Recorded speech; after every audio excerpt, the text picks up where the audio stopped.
Welcome students. So in the last video we studied regarding the quantum theory of Raman effect. So now we are going to study the classical theory of Raman effect. So before going for this theory we should be clear about two things. One is dipole moment, another one is polarization. So consider a molecule, AB is a molecule. Here electrons are shared among these two atoms and these two electrons are equally shared. So here is no case that one is more electronegative, another one is less electronegative, because the molecule that we are going to consider, that is having the same electronegativity. So when such a molecule, and this molecule we are going to call as what? Non-polar molecule. And when such a molecule we are going to place in static electric field. So static electric field, I am using the word. Why? Because this electric field that is not going to change in accordance with the time. The electric field that is going to remain same with the time. So that's why I am going to use the word static electric field. So when such a non-polar molecule that is placed in the electric field, then what happens? So there will be a positive pole and here will be what? Negative pole. So because electric field is there, means what? One there should be a positive pole and another side there should be a negative pole, so that what? Electric field lines that starts from positive and that ends to the negative pole. So when this is the case, then what happens? Obviously here are the electrons that are shared between these two atoms. So these electrons, they are electronegative, they are attracted towards this positive pole. So what happens? These electrons, they are attracted towards the positive pole, means what? This atom that gets a partial negative charge. So this A is going to get a partial negative charge and this is going to not completely lose electrons, but they are shifted slightly towards A, means what? The atom B that is going to get a partial positive charge. So here what happens? Initially it was a non-polar molecule. When you place this in a electric field, then this molecule that gets polarized. So that is going to get what? Polarized. So here what happens? A dipole moment is going to induce. Charges are developed and the dipole moment that is going to induce when non-polar molecule we are going to place in the static electric field. So here dipole moment we are going to represent by this mu, and this mu is directly proportional to strength of applied electric field. So how much dipole moment is going to induce, that depends on this strength of the electric field. If you are applying more and more electric field, strength of the electric field is more, then the dipole moment that will be more. So here in order to remove this proportionality sign, I am going to add one constant. So that we are going to call as what? Alpha. So this is equal to mu is equal to, where mu is the induced dipole moment, and that is equal to this alpha into E, where E is strength of applied electric field and mu is the dipole moment. And now this alpha, this we are going to call as what? Polarizability of the molecule. So this alpha is called as polarizability. This phenomenon when you place this non-polar molecule in an electric field, so here what? Dipole moment is going to induce, and this phenomenon we are going to call as what? Polarization. So and what is polarizability? That is the ability of the molecule, so that to what extent it can polarize, that is polarizability of the molecule. And here polarizability is equal to what I can write? That is mu divided by E, that is induced dipole moment per unit electric field. That is what we call as polarizability of the molecule. So here this polarizability of the molecule, that depends on two things. One is nature of the molecule. So here in some molecules what? Polarizability will be less and in some it will be more. So polarizability, that depends on the nature of the molecule. What is the nature of the molecule on that? So this is going to depend. And the another thing is what? Strength of the applied electric field. If the applied electric field strength is more, then the polarizability will be more. So these are the two things on which this polarizability that depends. So now if E is the strength of electric field of a electromagnetic wave, let us consider so this electric field that is we are getting from the electromagnetic wave and whose frequency that we are going to consider as mu, then the expression for the electric field is equal to, this is the basic expression that I am going to write. So E is equal to E naught into sine 2 pi nu into T. So where E is what? E is the strength of electric field of the electromagnetic wave whose frequency is equal to nu, and at the time t, so expression for E is equal to, I can write E naught into sine 2 pi nu into t, where this E naught that represents what? Amplitude of electric field vector. So amplitude of the electric field vector, and nu is the frequency, and this is the time. So now we can substitute the value of this E in the expression of this nu. So I can write as nu is equal to this polarizability, that is alpha, into E is equal to E naught sine 2 pi nu into T. This shows that the interaction of radiation of a frequency nu, that is going to induce a dipole moment in an atom or a molecule.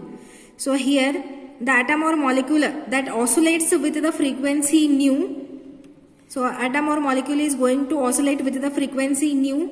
So by the classical theory, the atom or molecule which is vibrating or which is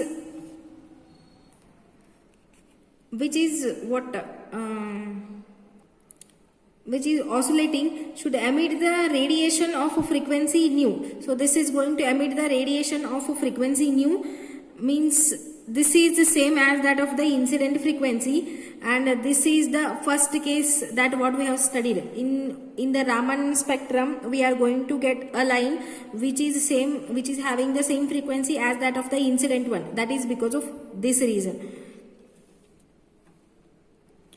Once again I repeat, so if a electric field of electromagnetic wave whose strength that we have considered E and the frequency that is equal to nu, so when this is going to hit a molecule, then that brings dipole, that brings changes in what?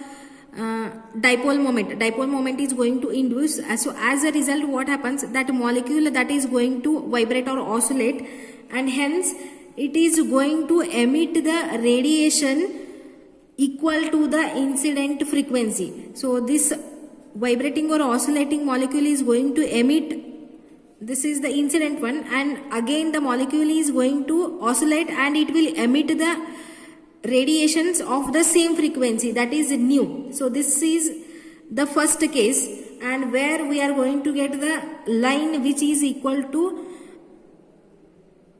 having the same frequency as that of the incident one, and that is the reason. In arriving this expression, that is expression for the dipole moment, we have not considered the internal motion of the molecule. That is, in the lower classes we have studied that the molecule is having some internal motion, that is vibrational motion will be there and rotational motion will be there.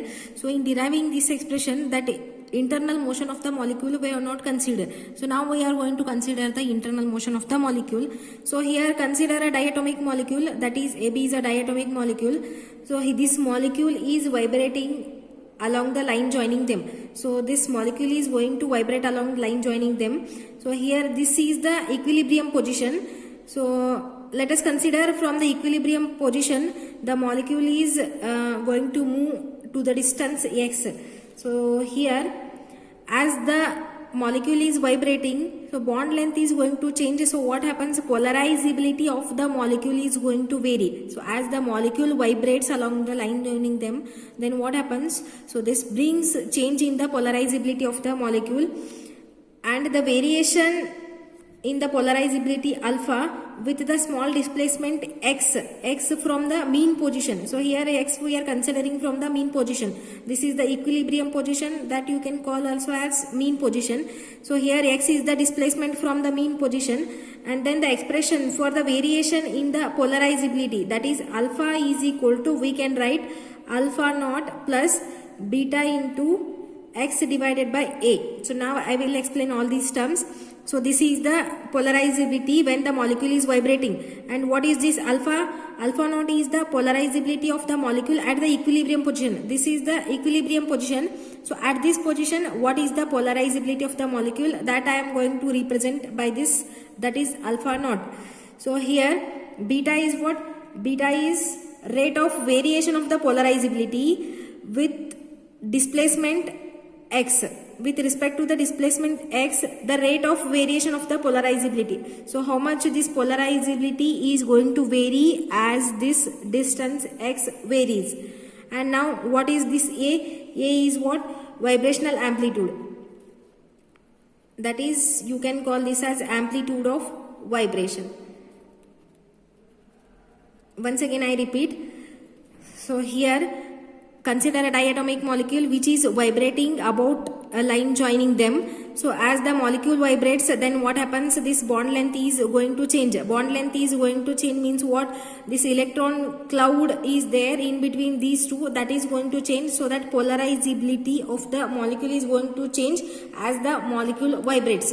So from the equilibrium position, I have considered x is the distance to what extent this molecule is going to vibrate. So here the relation that is connecting polarizability with the distance is expressed as alpha is equal to, that is polarizability of the molecule is equal to alpha naught plus beta x by A. So where alpha naught is what? Alpha naught is the polarizability of the molecule at the equilibrium position, at this position. When the molecule is at this position, then what is the polarizability of the molecule?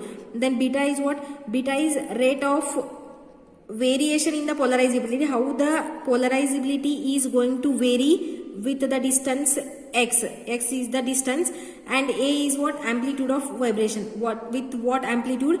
So the molecule is going to vibrate. Then if the molecule is executing simple harmonic motion, then the basic expression for the displacement x is equal to, I can write A, that is amplitude of vibration, into sine 2 pi nu t. So here frequency that I am going to consider, this is the vibrational frequency. So since the molecule is vibrating, then the frequency will be for the vibrational motion. So the displacement x is given by this, that is amplitude of vibration sine 2 pi. So this is the vibrational frequency into the time. So now already we are having expression for what? Alpha is equal to alpha naught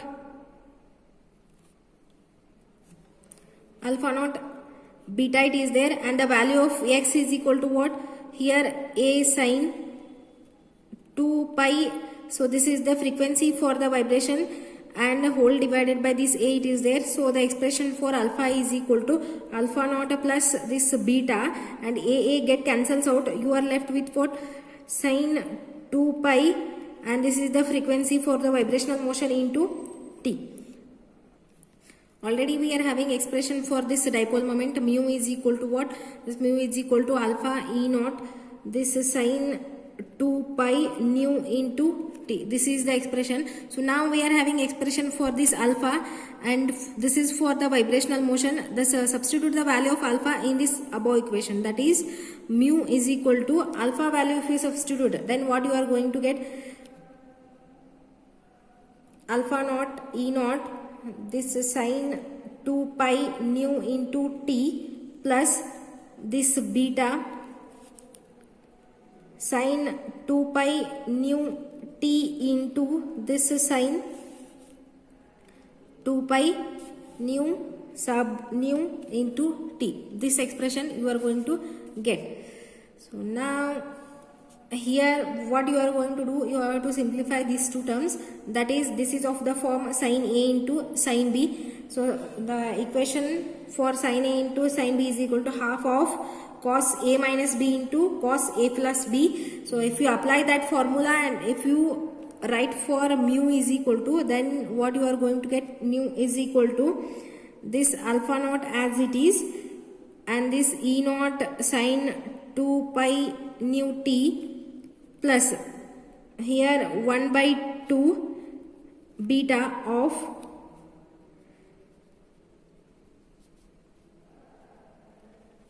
Here I have forgotten this E naught. Here E naught you write, and cos of 2 pi nu minus nu sub nu into t minus cos of this 2 pi of nu plus nu into t. So this is the final equation that we have got. So when a induced dipole moment that is going to oscillate with all these frequencies. So here we have considered the internal motion of the molecule and the molecule that is vibrating about its mean position, and here when the dipole moment is induced and that is going to oscillate with these frequencies. Here if you observe this equation carefully, then we can see three frequencies. One is nu, another one is nu minus nu, and another one is nu plus nu sub nu. This is for the vibrational motion. This is nu v, you can call this as v. And here in this equation we are having three frequencies. One is the frequency nu, that is equal to frequency of the incident radiation. So here we have considered the incident radiation of frequency nu,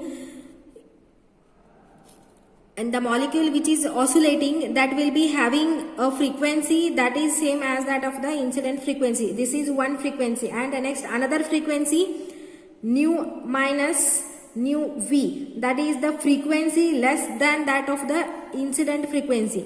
Nu minus nu v, this is the frequency less than that of the incident one.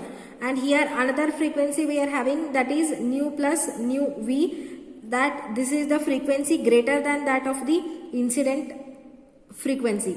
So here in this, so whenever a incident electromagnetic wave is incident whose frequency that we are going to consider as nu, then that molecule is going to interact with that and it will send its own radiations, and that radiation that are having three frequencies along with the incident one. One is nu minus nu v, and another one is nu plus nu v. So here this is regarding the effect of vibration of the molecule on the polarizability.